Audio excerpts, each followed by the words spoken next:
Vainqueur à l'arraché de Paris lors de la 8e journée, Montpellier, le deuxième, a depuis été bousculé tant sur la scène nationale qu'européenne. Et si les hommes de Patrice Canaillé se sont imposés dimanche à Tremblay en match décalé, ce ne fut pas de manière éclatante. Alors, sans Diego Simonet blessé, cette venue de Toulouse 12e, joueur mais rarement payé, peut être dangereuse, comme cette première ouverture de Georgievski, qui lobe avec sang-froid Siffer. Le gaucher terminera la partie avec 3 unités à la maison. Le MHB n'est pas du genre à s'affoler après une telle réalisation et prend le temps de construire. Dolenets fait parler sa vista sur ce coup et les deux équipes se tiennent au score. Il y a 4-3 à la 7e. Toulouse continue alors de mettre la pression sur son hôte grâce à Porte. Les visiteurs sont dans le coup puisqu'il y a 11-11 à la 21e. Devant, par intermittence, les Héroltais peuvent toujours s'appuyer sur leurs individualités comme Bonnefond pour faire la différence.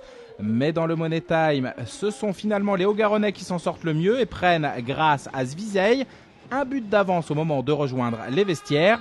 16-17 à la 30e.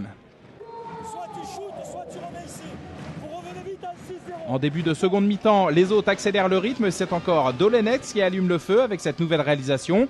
Les Héroltais mènent rapidement 24-20 à la 38e, mais cette avance est loin d'être suffisante face à un Phoenix plus déterminé que jamais. Les hommes de Philippe Gardan mettent beaucoup de mouvements et trouvent encore des solutions par Georgievski. Dans la foulée, on va retrouver un autre classique des visiteurs qui en supériorité numérique vont aller trouver leur pivot. Et c'est Gilbert qui sert finalement Svizey. La roucoulette sous Gérard est parfaite. Et Toulouse égalise à la 48e, 26-26, puis passe devant, 27-29 à la 51e. Montpellier est alors dans la position du chasseur et doit jouer vite et bien. Bonnefond, cette unité prend ses responsabilités aux 9 mètres.